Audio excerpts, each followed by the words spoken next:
Hi guys, welcome to Vivid Mini Mods. Today I'm going to be transforming a Skorpekh Lord into a Catan shard, using bits from the Overlord and Plasmancer from the Indomitus box, as well as Age of Sigmar Prosecutors. I'll also be using thin plasticard to make a flowing robes. So without further ado, let's get into it.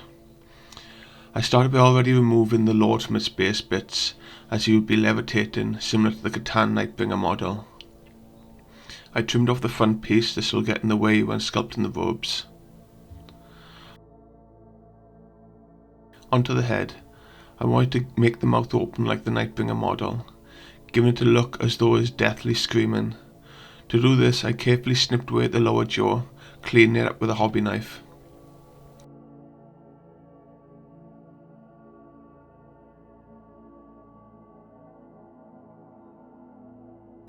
To make the open mouth, I'll use a piece from the Citadel Skulls box. When I first picked up this box, I saw those little board joins. I honestly couldn't imagine what I used them for. They're super small and very fiddly. I used some plastic glue, which will give it a stronger bond, but it does take a bit longer to set.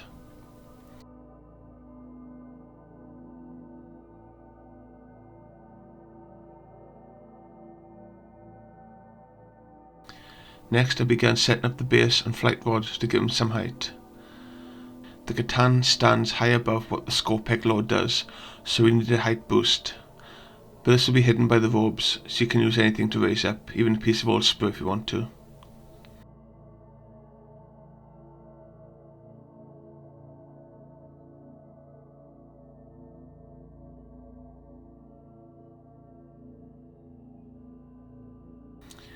Now we'll be creating the scythe of the Nightbringer.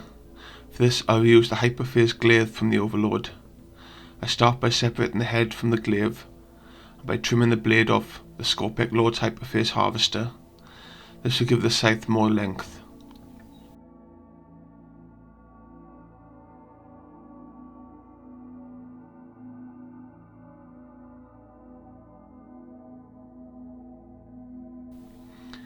Now to make the glaive look more like a scythe, I remove the blade from the head of the weapon by carefully using clippers and knife to keep it as much intact as possible.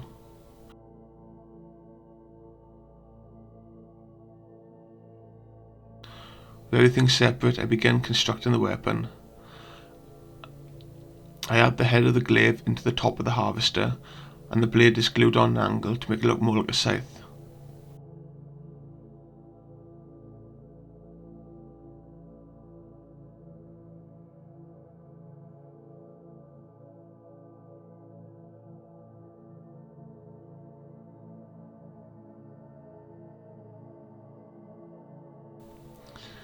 For the other arm, I already set up a unique weapon by gluing the top of the Plasmancer's lance onto the arm from the Praetorian kit.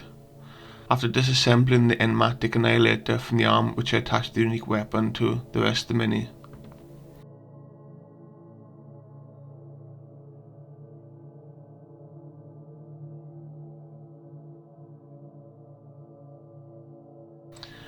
I then glued the scythe arm to the model, which is starting to take shape.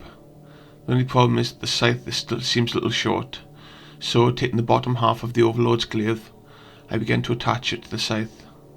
I like the way I come out the bottom of it, but the moment it doesn't connect to anything, so I need to bend it slightly. By putting a little bit of pressure all across the wire, it will slightly warp enough to allow it to attach to the back of the model. Now with the arms complete, let's move on to the legs. At the moment, with two legs, he looks like he's just sitting down, but I want to be in an action pose, like he's floating in the air, not just sitting in his clear rod. To do this, I will snip under the bolt on the leg. This will help hide the break when I reposition it.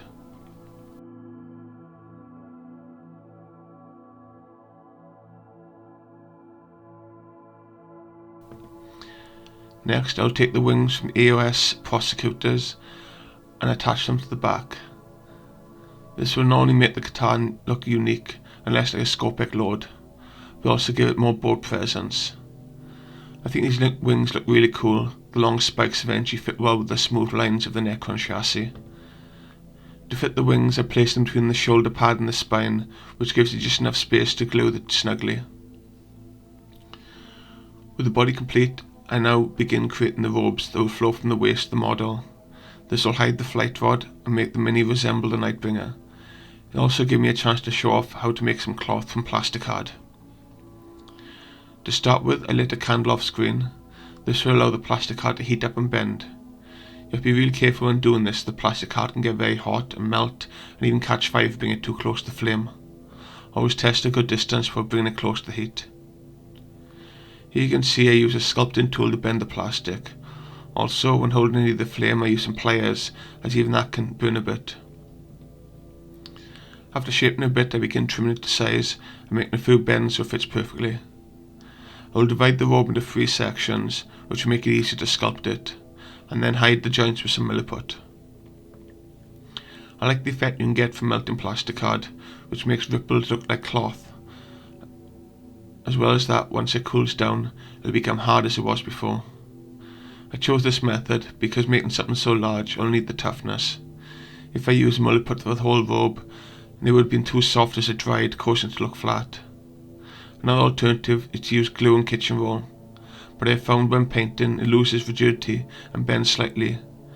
By using plasticard, whatever shape I finish it will set and will not bend anymore.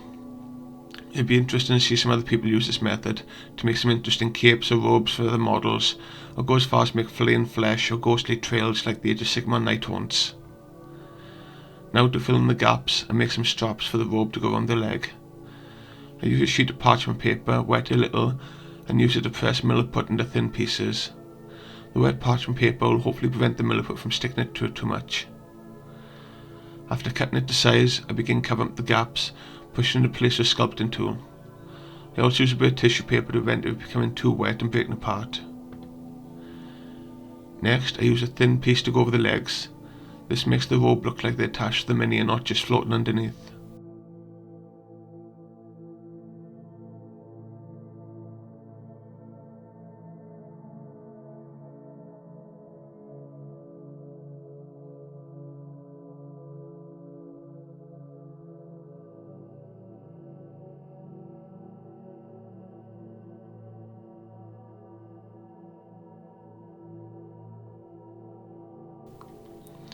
The robe is looking a little plain in some parts, so I used one of the scarab minis from the Indomitus box. I carefully snipped them apart and attached them to the flowing robes. The most difficult part of separating them is not to break the little legs off. And with that, the mini is complete and ready for painting. So let's take it to the turntable and see him in all his glory. This is an interesting model. Like all push fit minis, there are some awkward bits to the conversion process, but I really enjoy making custom necro models. In some of the pics you can see they have already converted to Cryptek, but I'd not go on to filming that model. That tends to be why my videos come out at random times. When I convert minis I tend to do in the evenings with some show on the background, just cutting and gluing bits together to make some weird creation. It's only once in a while that I get clear vision and get my camera to film it. I do have another idea for a Death Guard model which is in the works, which will hopefully be out in this month. And if there are any other models you guys are interested in seeing a vivid conversion of, then drop them in the comments. Thank you for watching the video. I hope you enjoyed the mini conversion and I appreciate if you click the thumbs up and subscribe. Until the next one, I'll catch you all soon.